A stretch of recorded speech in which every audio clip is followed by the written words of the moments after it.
नमो अर्हन्ताण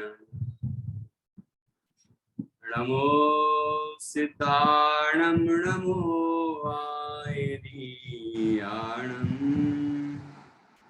नमो अजायाणं नमो लोये सव्यसाहूणं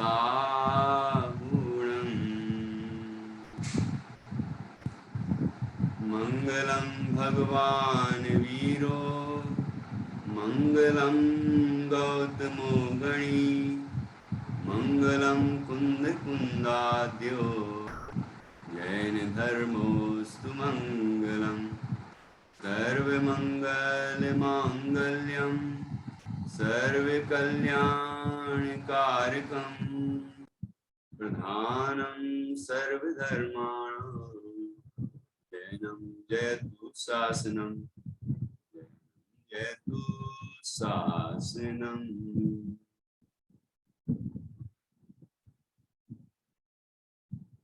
लघु जैन सिद्धांत प्रवेशिका, इस पर हमारी कक्षा चल रही है और हम इसके 55 प्रश्नों पर चर्चा कर चुके हैं।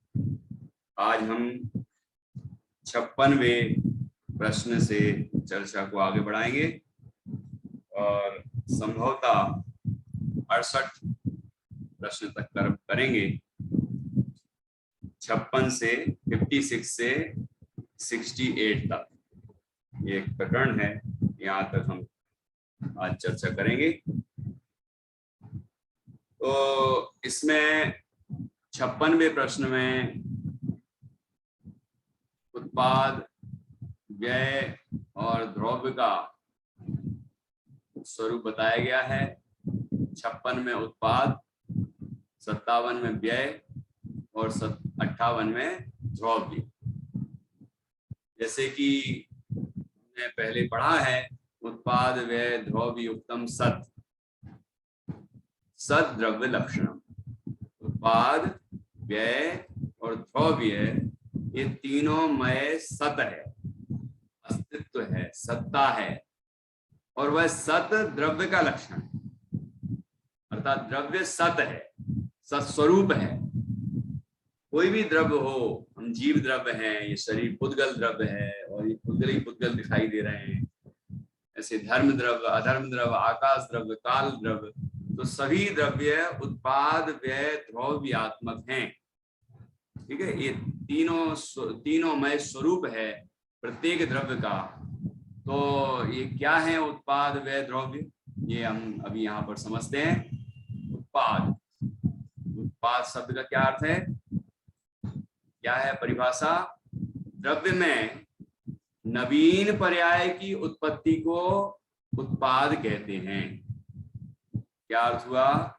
द्रव्य में कौन सा द्रव्य ले लें अपन, जैसे पुद्गल द्रव्य से समझ सकते हैं। पुद्गल द्रव्य की नवीन पर्याय की उत्पत्ति हुई, जैसे कि आम है। अभी आम का सीजन चल रहा है ना, तो आम एक पुद्गल द्रव्यों का समूह है, मतलब पुद्गल स्कंध है, वो भी एक पर्याय ही है ना। तो उस पर्याय में कभी अपन उसको कैरी के रूप में भी तोड़ के और फिर उसके बना के यूज कर लेते हैं, अचार वगैरह बना के। और फिर कभी थोड़ा रुक जाते हैं तो वो धीरे धीरे पक जाता है, तो हरे से पीला हो जाता है। तो उसमें पीली पर्याय की उत्पत्ति हुई। ठीक है, खट्टे से मीठे पर्याय की उत्पत्ति हुई। खट्टी पर्याय का व्यय और मीठी पर्याय का उत्पाद हुआ, है ना। हरी पर्याय का व्यय और पीली पर्याय का उत्पाद हुआ। तो उत्पाद मतलब क्या? द्रव्य में नवीन पर्याय की उत्पत्ति को उत्पाद कहते हैं। जो उसमें नई अवस्था हुई है, नई दशा हुई है, नई हालत है, उसकी नया परिणमन हुआ है, जो उसको कहते हैं उत्पाद। ठीक है, ख्याल में आया? अभी तीनों समझने के बाद एक आध और उदाहरण देंगे जो एक ही पर तीनों घटित करेंगे। अब देखो यहाँ लिखा है व्यय, तो व्यय किसे कहते हैं? व्यय, ध्यान से सुनना, ऐसे अपन व्यय कहते हैं ना, मतलब धन का व्यय हो रहा है, मतलब खर्च, धन का व्यय अर्थ नाश के अर्थ में भी आता है। तो यहाँ क्या है, ये जैन दर्शन के पारिभाषिक शब्द हैं, इसलिए जो प्रचलित शब्द हैं, प्रचलित अर्थ है, वही हम यहाँ पर नहीं लगाएंगे, जो यहाँ पर अर्थ है वही हम यहाँ लगाएंगे। ख्याल में आएगी नहीं? क्योंकि यहाँ पर दर्शन शास्त्र चल रहा है। जैसे आप लोग अलग अलग विषय पढ़ते हैं, साइंस पढ़ते हैं, सोशल पढ़ते हैं, और भी अलग अलग विषय पढ़ते हैं, तो उनकी अपनी एक शब्दावली होती है कि नहीं? और उसके वहाँ के विशिष्ट अर्थ होते हैं। जैसे कि कोई लॉ करता है, ऐसे अलग अलग कार्य करते हैं, तो उसी शब्द का अन्य सामान्य अर्थ, सामान्य भाषा में कुछ विशिष्ट अलग अर्थ हो सकता है, लेकिन वहां पर विशिष्ट शब्द होते हैं, विशिष्ट उनका अर्थ होता है। ऐसे यहाँ ये दर्शन शास्त्र है, तो जैन दर्शन में यहाँ पर इन शब्दों के क्या अर्थ हैं? यहाँ व्यय का अर्थ क्या खर्च करना है कि नहीं? व्यय का अर्थ खर्च नहीं है। यहाँ पर क्या अर्थ है फिर? कि द्रव्य में पूर्व पर्याय के त्याग को या पूर्व पर्याय के नाश को व्यय के, जैसे कि अब आम में वह पीली पर्याय की उत्पत्ति हुई और हरी पर्याय का त्याग कर दिया उसने, या हरी पर्याय का नाश हो गया, हरा नहीं रहा, वो पीला हो गया। तो पीली पर्याय की उत्पत्ति हुई द्रव्य में, अपन उस स्कंद को अभी उद्गल द्रव्य कह रहे हैं उदाहरण में, तो उसमें आम में पीली पर्याय की उत्पत्ति हुई वो उत्पाद, और हरी पर्याय की का नाश हुआ, हरी पर्याय त्याग दी उस द्रव्य ने, तो उसका नाम है व्यय। ठीक है, व्यय समझ में आया? द्रव्य में पूर्व पर्याय के, उसके पहले जो पर्याय थी, पीले के पहले जो पर्याय थी, उसका हुआ, उसका त्याग किया, उसको कहते हैं व्यय। ठीक है। और द्रव्य किसे कहते हैं? द्रव्य, सुनना ध्यान से, प्रत्यभिज्ञान के कारणभूत, प्रत्यभिज्ञान के कारणभूत द्रव्य की किसी अवस्था की नित्यता को, द्रव्य की किसी अवस्था की नित्यता को द्रव्य कहते हैं। अब ये एक एक शब्द भी इसमें समझने के लिए जरूरी है। जैसे कि प्रत्यभिज्ञान क्या है, तो प्रत्यभिज्ञान की भी एक अलग परिभाषा है, वो यहाँ पर अपन को समझनी पड़ेगी। ठीक है, तो क्या है ये प्रत्यभिज्ञान? मतलब ज्ञान है, ये तो समझ में आ रहा होगा ना। और ये मति ज्ञान का ही भेद है। ठीक है, तो प्रत्यभिज्ञान क्या है कि ऐसे सरल भाषा में कहें, जोड़ रूप ज्ञान को प्रत्यभिज्ञान कहते हैं। अब ये जोड़ रूप ज्ञान कैसा होता है? जोड़ रूप ज्ञान कि यह वही है, यह वही है, इस तरह का जो ज्ञान होता है उसको हम प्रत्यभिज्ञान कहते हैं। यह वैसा ही है, इस ज्ञान को क्या कहेंगे? प्रत्यभिज्ञान। थोड़ा उदाहरण से समझते हैं अपन इसको। जैसे मान लीजिए आप लोग अभी यहाँ पर मुझे ऑनलाइन दिख रहे हैं, है ना। अब आपसे हम मान लो नहीं मिले, जैसे नित्या, मैत्री, जान्या, इनसे जब तक नहीं मिले थे, तो यहाँ पर हमने ऑनलाइन उनको देखा। ठीक है, उनने मुझे देखा। अब हम उनके घर पहुंचे। जब घर पहुंचे तो हमें कौन सा ज्ञान हुआ? यह वही है। इस ज्ञान में कुछ अंतर आया कि नहीं? मतलब कुछ विशेषता है ज्ञान में कि नहीं? यह वही है व्यक्ति जिसे हमने ऑनलाइन देखा था। होता है कि नहीं? ठीक, तो ये जो ज्ञान हुआ, ये अलग तरह का ज्ञान हो गया ना। एक तो ये ज्ञान हुआ कि ये जान्या बैठी है, जान्या यहाँ दिख रही है वो, फिर हमने उसको साक्षात देखा, तो मेरे अंदर ज्ञान हुआ यह वही है। तो ये ज्ञान अलग हो गया ना। इस ज्ञान से वो, उस ज्ञान में विशेषता है कि नहीं? अंतर है कि नहीं है? ठीक है, अब यह वैसा ही है जैसा मैंने उसको फोटो में देखा था, वैसा ही है ये भी जोड़ रूप ज्ञान।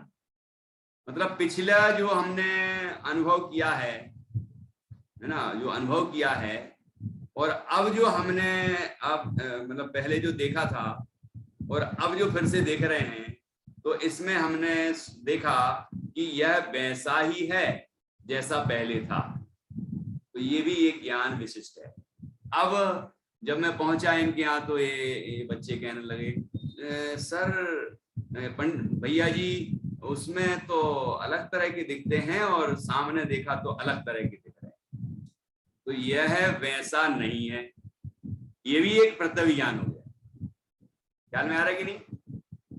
प्रत्यभिज्ञान क्या है कि जोड़ रूप जो ज्ञान है, पूर्व में जो ज्ञान हुआ था और अभी जो ज्ञान हुआ, उस दोनों ज्ञान को जब हम जोड़ते हैं तो वो जो ज्ञान होता है उसको हम प्रत्यभिज्ञान कहते हैं। आया क्या ख्याल में? देखो स्मृति, अनुभव स्मृति पूर्वकम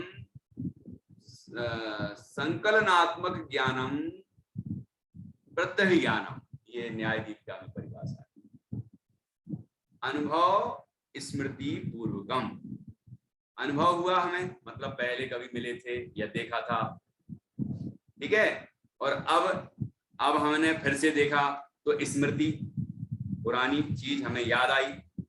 फिर हमने दोनों चीजों का जोड़ किया, संकलन किया, मिलाया हमने उसको, उस ज्ञान को, दोनों ज्ञान को, एक अभी पहले के ज्ञान को और अभी अब देख रहे हैं इस ज्ञान से हमने याद किया उसको, और हमने फिर उसको यहाँ जोड़ा कि यह वैसा ही है कि वैसा नहीं है, कि कुछ अंतर है कि वही है कि वही नहीं है। ये सभी तरह का जो ज्ञान है ये इसको कहते हैं प्रत्यभिज्ञान। अब तो आया होगा समझ में प्रत्यभिज्ञान क्या है। अब इसको यहाँ लगाते हैं। प्रत्यभिज्ञान समझ में आ गया? जैसे वहां पर न्याय में उदाहरण दिया है कि जैसे हमने भैंस को देखा, ठीक है, तो भैंस को देखा, फिर हमने ये देखा कि ये वही भैंस है जिसे हमने उस गांव में देखा था, अथवा किसी भैंस को हमने देखा और हमने कहा ये मेरी भैंस जैसी है, जैसी वहां गांव में थी वैसी ये है। चलो मैं सरल उदाहरण देता हूं। जैसे मान लो आपके पास एक पेन है, एक ही कंपनी के कई पेन बनते हैं, कोई ऐसा थोड़ी कि आपके घर में आपके हाथ में है तो वही पेन एक बनाया होगा स्पेशल आपके लिए, है ना। तो फिर आपके हाथ में एक पेन है, कोई कंपनी का है। अब वैसा ही मेरे जेब में लगा था, सुनना नित्या, तो आपने मेरे जेब में लगा हुआ पेन देखा और देखते ही अपना पेन याद आ गया, आया कि नहीं? तो आपने क्या सोचा, अरे ये तो मेरा पेन है, भैया जी ये तो मेरा पेन है। मैंने कहा बेटा तुम्हारा नहीं है, ये मैंने खरीदा था, मेरा है। और ये बिल्कुल वैसे ही का वैसा है जैसा मेरा पेन। समझ में आया कि नहीं? वही है, वैसा ही है, या वैसा नहीं है, वह नहीं है, ये सारा तरह सभी तरह का जो ज्ञान है ये सब प्रत्यभिज्ञान है। अब इसको हम यहां लगाते हैं, ठीक है। प्रत्यभिज्ञान के कारणभूत द्रव्य की किसी अवस्था की नित्यता को द्रव्य कहते हैं। अब सुनो, जैसे आत्मा अभी किस अवस्था में है? मान लीजिए मिथ्यात्व अवस्था में, ठीक है। राग द्वेष कसाएं सब हो रही है, क्रोध आ रहा है ना, ऐसी विकार रूप अवस्था। फिर उस जीव ने जो पुरुषार्थ किया और उससे थोड़ी देर बाद वो सम्यक्त अवस्था में आ गया, वो वितरागता प्रकट हो गई, समता प्रकट हो गई। तो अब सुनना कि अब जो पर्याय तो बदली, सम्यक्त पर्याय का उत्पाद हुआ और मिथ्यात्व पर्याय का व्यय हुआ, ये उत्पाद व्यय हो गया। और अब उत्पाद व्यय हुआ तो कुछ ऐसा भी है क्या उसमें कि जो वही का वही हो? क्यों जान्या? सम्यक दर्शन जिसको हुआ है उसी के मिथ्यात्व दूर हुआ है कि कोई और था? जो मिथ्या दृष्टि था वही अब सम्यक दृष्टि हुआ ना। तो पर्याय की तरफ से देखेंगे तो क्या कहेंगे, सम्यक दृष्टि हो गया, पहले मिथ्या दृष्टि था, ऐसा हम कहेंगे। ठीक, लेकिन वह वास्तव में पूरा का पूरा बदल गया क्या? सम्यक दृष्टि हो गया तो क्या कुछ पहले जैसा जो कुछ पहले था अब पूरा का पूरा बदल गया क्या वो जीव? कि नहीं, सम्यक दर्शन किसको हुआ? कि जीव को। मिथ्या दर्शन किसे था? कि जीव को। मिथ्या दर्शन का व्यय हुआ और सम्यक दर्शन का उत्पाद हुआ, तो भी वह जीव कैसा है? ये जीव तो वही का वही है, वही ज्ञान स्वरूप है, वही अनंत गुण धर्म शक्ति वाला है, वही का वही है ना, मैं तो वही का वही हूं। तो ऐसा जो स्वभाव है हमारा, उसी को कहते हैं ध्रुव्य। उसको क्या कहते हैं? ध्रुव्य। कि नई नई अवस्थाएं आती हैं, पुरानी पुरानी चली जाती हैं, लेकिन वस्तु वही की वही रहती है, यही उसका ध्रुव्य बना है। जैसे मैं आपको एक उदाहरण देता हूं, अभी घड़े का उदाहरण देता हूं। मिट्टी का घड़ा, बताना नित्या, उत्पाद व्यय ध्रुव तीनों घटा के बताना। मिट्टी का घड़ा हम खरीद के लाए और घर में आया, और घर में लाए और हम कुछ ठोकर लग गई, और ठोकर लगते ही वो घड़ा नीचे जमीन में गिर गया। ठीक है, जमीन में गिर गया, टुकड़े टुकड़े हो गया। अब इस पे आपको उत्पाद व्यय ध्रुव लगाना है। कौन लगाएगा? जान्या तुम बताओ। फिर नित्या से पूछ रहे हैं, मैत्री से भी पूछेंगे और डॉक्टर निधि जी से भी पूछेंगे उसके बाद। बोलो बेटा, उत्पाद किस चीज का हुआ, व्यय क्या हुआ और ध्रुव क्या है? इसमें तीनों हैं, लेकिन तीनों लगा के बताना। आपका माइक ठीक करो पहले जान्या। उत्पाद मतलब घड़ा, और अपन जब ले जाते हैं तो वो फूट जाता है। घड़े का उत्पाद हुआ है, मिट्टी से बना घड़ा।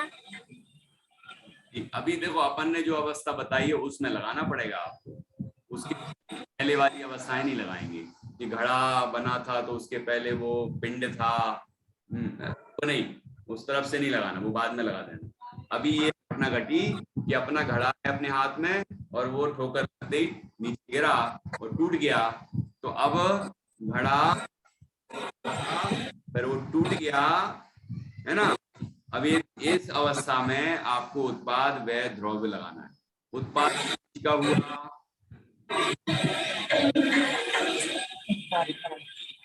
उत्पाद क्या उत्पन्न हुआ यहाँ पर? जल्दी बताओ नित्या, तुम बताओ।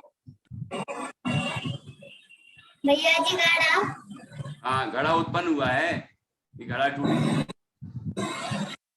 गया? उत्पन्न का घड़ा है, और मतलब अगर वो फूट, मतलब वो टक्कर हो गई उसकी और वो गिर गया तो वो उसको बाय करेंगे। और एक बार भैया जी और नहीं आ रहा है। भाई क्यों बोल रहे हो? व्यय बोलो ना, व्यय। भैया जी तो व्यय किसका हुआ? मतलब नष्ट क्या हुआ? घड़ा। घड़ा। और उत्पाद किसका हुआ? मतलब उत्पन्न क्या हुआ? घड़ा उत्पन्न हुआ। घड़ा उत्पन्न हो गया। अभी तो तुम कह रही थी घड़ा व्यय हो गया, घड़े का क्या है? क्या चीज उत्पन्न हुई?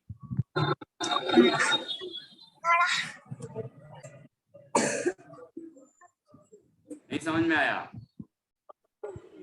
चलो डॉक्टर निधि जी, आप अपने ज्ञान का प्रयोग करिए जरा।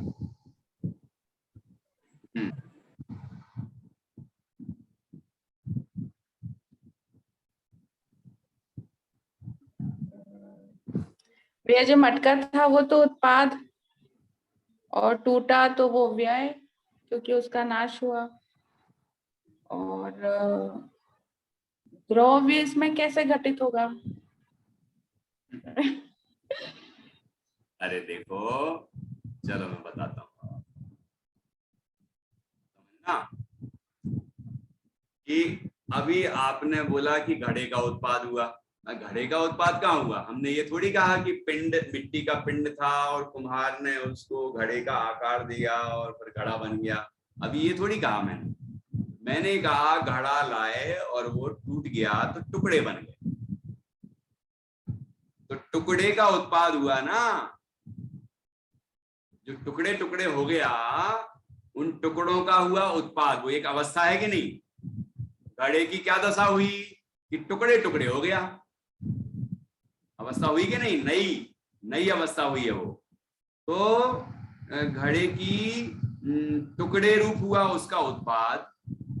और घड़ा है क्या अब घड़ा रहा क्या टुकड़े टुकड़े जब हो गया तो? कि नहीं, अब तो घड़ा नहीं रहा, अब तो वो टुकड़े टुकड़े हो गया। तो क्या हुआ कि घड़े का हुआ नाश, घड़े रूप पर्याय का हुआ नाश, टुकड़े रूप पर्याय का हुआ उत्पाद। और ऐसी क्या चीज है इन दोनों में जो वही की वही है? बता। हाँ, अरे वाह, जानने बता रही। हाँ बता। भैया जी मिट्टी। भैया जी मिट्टी कहाँ है? भैया जी थोड़ी मिट्टी है। मिट्टी, ठीक है। तो इस मिट्टी तो वही की वही है। देखो, जो घड़े में मिट्टी थी वही मिट्टी टुकड़ों में भी है कि नहीं निधि जी? जो मिट्टी, जिस मिट्टी से घड़ा बना था, अब टुकड़े में टुकड़े टुकड़े हो गया, तो मिट्टी तो वही की वही है ना। आया ख्याल में? अब प्रत्यभिज्ञान लगाओ। क्या बोला हमने? ये टुकड़ों को देख के क्या बोला? हाँ, जानने बताना चाह रही है तो उसको समझ में आ रहा है।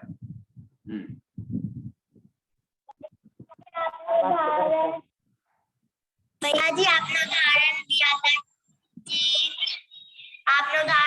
था कि आप इधर आए थे, फिर आप दिखे थे, तो वो प्रतिभिज्ञान होता है। वैसे ही घड़ा को बतलाए थे तो देखा, टूटा तो भी देखा, मतलब वो सेम है। प्रतिभिज्ञान हो गया। तो इसमें क्या प्रतिज्ञान हुआ कि टुकड़ों को देख के आपने क्या पता लगाया?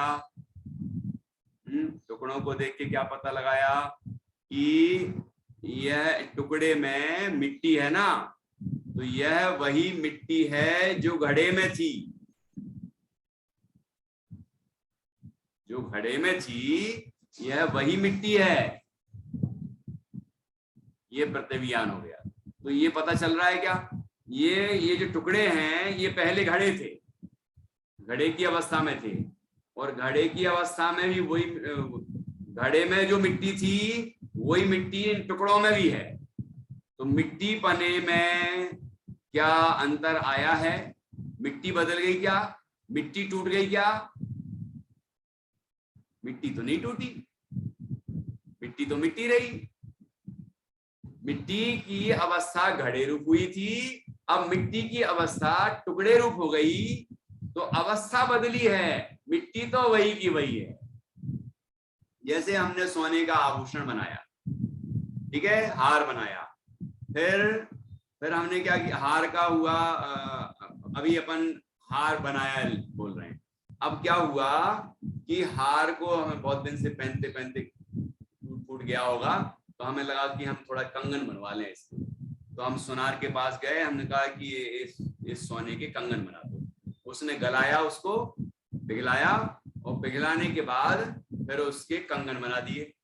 अब बताओ, जो कंगन है वही पहले हार था या वो अलग है? तो अब यदि अपन, जो हार है वो कंगन नहीं है, जो हार है वो कंगन थोड़ी है, इसका नाम कंगन है, इसका नाम हार है, तो अलग अलग है ना। लेकिन जो कंगन में सोना है वही सोना हार में था, सोने पने की समानता, ये प्रतिज्ञान है। सोना, यह वही सोना है, यह वही सोना है जो हार में था। ऐसा हमें प्रत्यक्ष ज्ञान हुआ, इसको कहते हैं जोड़ रूप ज्ञान। ठीक है, तो ऐसी चीज उसमें है कि नहीं है। हमारा शरीर, जैसे हम छोटे थे जब, तो हमारे शरीर के जो नाक नक्श वगैरह है, रचना है, भले ही हम छोटे रहे हों, लेकिन कोई हमसे 20 साल से नहीं मिला हो तो वो व्यक्ति कहता है ना, ये अरे ये तो वही है ना, जिसको मैंने गोदी में खिलाया था, ये तो वही है, ऐसा बोल देते कि नहीं। तो ये ऐसा क्या है उसके अंदर की जो, जिससे समझ में आ गया कि ये वही है। तो उसके अंदर शरीर के अंदर भी वो परमाणु तो है ना उस तरह के, जिससे पता चलता है कि यह वही है ना। तो इसको कहते हैं ध्रुव्य। जो चीज वही की वही है ना, वही की वही है, वो ध्रुव्य है। ध्रुव्य का अर्थ है वही का वही, है ना। जैसे हार में और कंगन में सोना तो वही का वही है। ठीक है, इस तरह उत्पाद व ध्रुव्य हमने समझे। एक बार परिभाषा फिर से पढ़ते हैं। उत्पाद किसे कहते हैं? द्रव्य में होती है उत्पत्ति, द्रव्य में नई पर्याय की उत्पत्ति होती है, कोई पर्याय में पर्याय की उत्पत्ति नहीं होती। द्रव्य में नई पर्याय की उत्पत्ति हुई, मतलब द्रव्य नई पर्याय रूप परिणमित हुआ तो पूर्व पर्याय रूप से विनष्ट हुआ, और द्रव्य पने से वही का वही बना रहा। जीव है तो वो जीव ही रहेगा, नई नई अवस्थाएं होने पर भी जीव तो वही का वही है।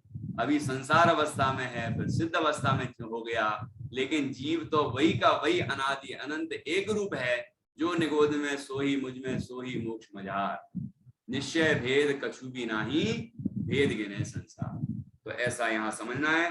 द्रव्य में नवीन पर्याय की उत्पत्ति को उत्पाद कहते हैं, द्रव्य में पूर्व पर्याय के त्याग को व्यय कहते हैं, और द्रव्य में और प्रत्यक्ष ज्ञान के कारणभूत द्रव्य की किसी अवस्था की नित्यता को ध्रुव्य कहते हैं। कोई अवस्था ऐसी है, मतलब कोई चीज ऐसी है उसके अंदर जो नित्य है, वही की वही है, जो नित्या है। नित्या सुन रही हो, वो वही की वही है, ठीक है ना, तो उसको कहते हैं ध्रुव्य। ठीक, ऐसे हम निरंतर हमारे परिणाम बदलते रहते हैं, नए नए परिणाम आते हैं, पुराने विनष्ट होते जाते हैं, लेकिन जीव तो मैं वही का वही रहता हूं। तो हम ऐसा विचार करें कि मैं तो वही का वही हूं, परिणाम गया और मैं यूं का यूं रह गया, मैं तो शुद्ध चैतन्य मात्र वस्तु हूं। ऐसे अपने आत्मा का जीव ध्यान करता रहे तो पुरानी पर्याय जो विकृत हैं वो नष्ट होती जाएंगी, शुद्ध पर्याय प्रकट होती जाएंगी, आनंद प्रकट होता जाएगा, दुख दूर होते जाएंगे, है ना। तो ये विधि है ध्रुव की दृष्टि से, ध्रुव की दृष्टि से जो ध्रुव रूप है वो वस्तु ध्रुव है, ध्रुव अंश है, ध्रुव अंश की दृष्टि से वस्तु ध्रुव है। ठीक है, तो वस्तु पर जिसकी नजर होगी या अपने को शुद्ध चैतन्य देखता रहेगा, उसको आनंद प्रकट होगा। जैसे कि महिलाओं में ये होता है कि वो हार यदि सुंदर दिख रहा है तो बढ़िया लगता है, लेकिन पॉलिश उतर जाए, टूट जाए तो वो कहेंगे कि अरे यार ये तो बेकार हो गया, हार बेकार हो गया, है ना, पहनेंगी भी नहीं है। लेकिन सुनार के पास ले जाएं तो, सुनार के पास ले जाएंगे तो क्या कहेगा वो, कि वो कहेगा कि 50 ग्राम सोना था ना उसमें, आज भी 50 ग्राम है, तो वो कहेगा इतने रुपए का है। मतलब उसको ये नहीं दिखता कि पहले हमने हार बना के दिया था इतना सुंदर और अब ये टूटा फूटा लेके आ गए तो अपन उस कारण से कम पैसे दें, ऐसा नहीं होता।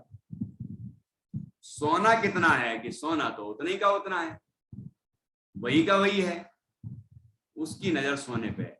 तो जो सोने पर नजर रखता है वो सुखी रहता है, और जो आभूषण पर नजर रखता है उसके बदलाव पर नजर रखता है और सोचता है अरे यार पहले नया था, अच्छा लगता था, पुराना हो गया, बेकार है, ऐसे हर्ष विषाद करता रहता है। ऐसे ही जो आत्मा की पर्यायों पर नजर रखेगा वो दुखी होगा, और जो अपने आत्म स्वभाव की तरफ नजर करेगा, मतलब अपने को त्रिकालिक शुद्ध चैतन्य देखेगा वो सुखी हो जाएगा, ध्रुव तत्व देखेगा वो सुखी हो जाएगा। ऐसी बड़ी सुंदर चर्चा यहाँ हमने की। अब यहाँ देखिए अगले प्रश्न है, पर्याय के कितने भेद हैं? क्या प्रश्न है? पर्याय के कितने भेद हैं? पर्याय तो पढ़ी थी ना, जानना किसे कहते पर्याय? बताओ पर्याय किसे कहते हैं?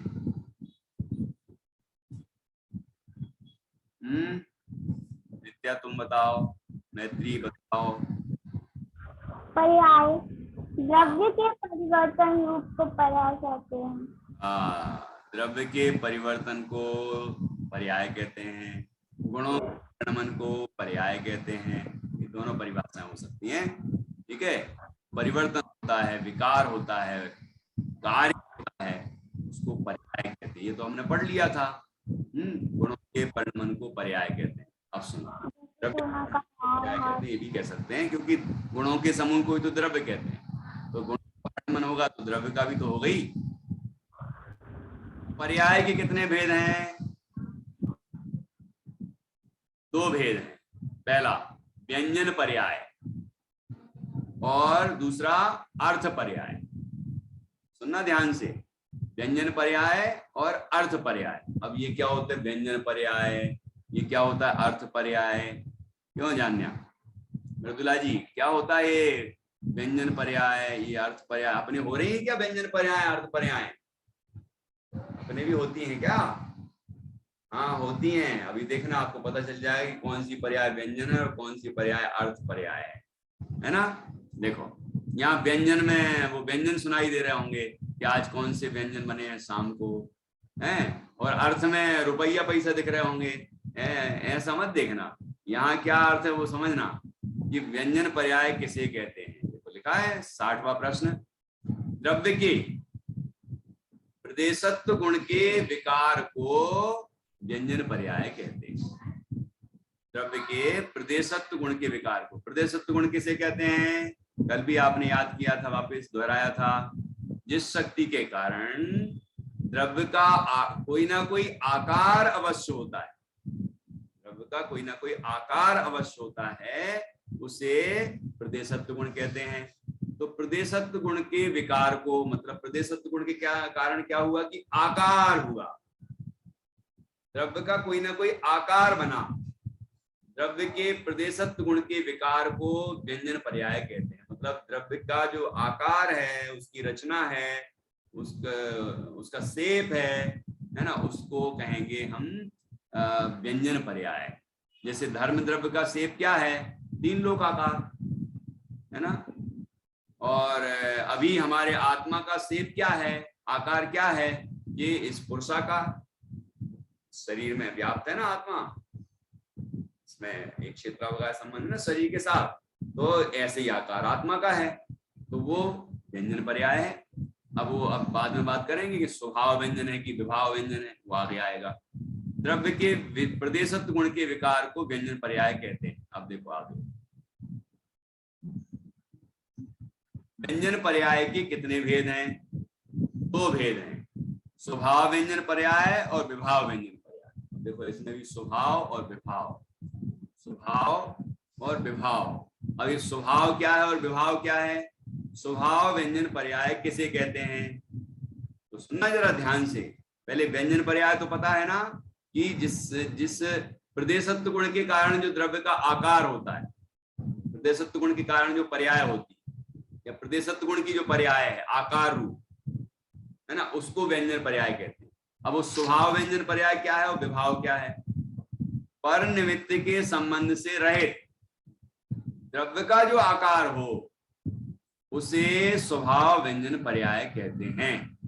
जैसे जीव की सिद्ध पर्याय, जीव की सिद्ध पर्याय में ये लगाना है अपन को परिभाषा कि पर निमित्त के संबंध से रहित। अब कर्मों का संयोग रहा क्या? पर कर्मों का निमित्त रहा क्या सिद्ध भगवान को? नहीं, वो तो कर्म मुक्त हो गए। अच्छा, शरीर का संयोग रहा क्या कि जिसके कारण वो शरीर, जैसे जितना छोटा बड़ा शरीर मिले तो उस आकार हो जाए आत्मा, कि नहीं, अब वो तो पर निमित्त चला गया है ना, पर निमित्त का के संबंध से रहित हो गए सिद्ध भगवान। तो अब जो अंतिम शरीर से किंचित न्यून पुरुषाकार सिद्ध भगवान का है, वो सादी अनंत काल तक वैसा ही रहेगा, अब बदलने वाला नहीं है, वैसा का वैसा, वैसा का वैसा ही रहने वाला है। तो ऐसा जो पर द्रव्य के संबंध से रहित द्रव्य का जो आकार हो, तो सिद्ध पर्याय भी आत्मा की पर्याय है, जीव द्रव्य की पर्याय है। जीव द्रव्य वो सिद्ध आकार हुआ है, ठीक है, सिद्ध अवस्था रूप परिणमित हुआ है। तो परिणमित के संबंध से रहित द्रव्य का जो आकार हो, उसे स्वभाव व्यंजन पर्याय कहते हैं। वो तो हो गई स्वभाव व्यंजन पर्याय। अब देखना, धर्म द्रव्य की तो स्वभाव व्यंजन पर्याय ही होती है, हमेशा वैसे ही का वैसा आकार रहता है, 3 लोक आकार। अधर्म द्रव्य का भी वैसे ही आकार रहता है, आकाश द्रव्य का भी वैसे ही आकार रहता है, लोकाकाश का भी वैसे ही रहता है। धर्म जो काल द्रव्य है वो एक प्रदेश है तो षटकोण आकार होता है, उसका आकार भी वैसा का वैसा ही रहता है, तो उसकी पर्याय तो हमेशा स्वभाव व्यंजन पर्याय ही होती है, ठीक है ना। अब देखो विभाव व्यंजन पर्याय किस पर निमित्त के संबंध से द्रव्य का जो आकार हो, उसे विभाव व्यंजन पर्याय कहते हैं। पर द्रव्य के संबंध से, अब देखना संबंध से, जैसे कि शरीर के संबंध से हमारा जो आकार हुआ, तो अभी हम पुरुषाकार हैं। अब स्त्री शरीर में होते हम, हमारा जीव मतलब हम स्वयं, अब स्त्री पर्याय को धारण कर लेते तो स्त्री आकार हो जाता हमारा आत्मा का आकार। अब चींटी बन जाते तो चींटी के आकार हो जाता आत्मा का आकार। तो ऐसे लिखा जैसे जीव की नर नारकादि पर्याय, ठीक है। तो ये है विभाव व्यंजन पर्याय। आकार तो वो भी है, लेकिन पर निमित्त के संबंध से सहित है, कर्मों का निमित्त है, शरीर का निमित्त है, इसलिए वो आकार पर निमित्त के संबंध से सहित है, इसलिए उसको कहेंगे विभाव व्यंजन पर्याय। वो भी प्रदेशत्व गुण की ही पर्याय है, आकार ही है वो, लेकिन वो कर्म निमित्त से, शरीर के निमित्त से हुआ है आत्मा का आकार, इसलिए वो विभाव व्यंजन पर्याय कहलाएगी, ठीक है ना। ऐसे धर्म अधर्म आकाश काल द्रव्य में तो विभाव व्यंजन पर्याय नहीं होती, लेकिन जीव और पुद्गल में होती है, वो अभी आगे बताएंगे। हमारी तो बताई थी मनुष्य, तिरंच, नारकी, देवरूप जो पर्याय हैं, है ना, इसमें जो तरह तरह के आकार होते हैं, ये सब की सब विभाव व्यंजन पर्याय हैं। अब अर्थ पर्याय किसे कहते हैं, तो इसको अभी लेंगे, पहले यहाँ देखते हैं, यहाँ पर इस द्रव्य की कौन सी पर्याय, तो थोड़ा ही सा रह गया है, बाकी अपना समय होने वाला है, इसलिए व्यंजन पर्याय तो यहाँ तक हो गई। अब अपन अर्थ पर्याय की चर्चा थोड़ी देर बाद करेंगे। अब यहाँ देखो 68वां प्रश्न 68, इस फिर से ज्वाइन हो जाना सभी, और अपन 10 मिनट में करीब ये विषय और पूरा कर लेंगे। अर्थ पर्याय किसे कहते हैं, अर्थ पर्याय के 2 भेद हैं, है ना, उनका क्या स्वरूप है, ये और अभी कर लेंगे। फिर किस किस द्रव्य में कौन कौन सी पर्याय होती हैं, तो अभी जो हमने बता दिया है, तो वो भी इसमें लिखा हुआ है, तो वो भी हम यहाँ अभी समझेंगे, ठीक है। और अब अभी की चर्चा अपन यहाँ पूरी करके फिर से ज्वाइन होते हैं, ठीक है, और ये पूरा करेंगे।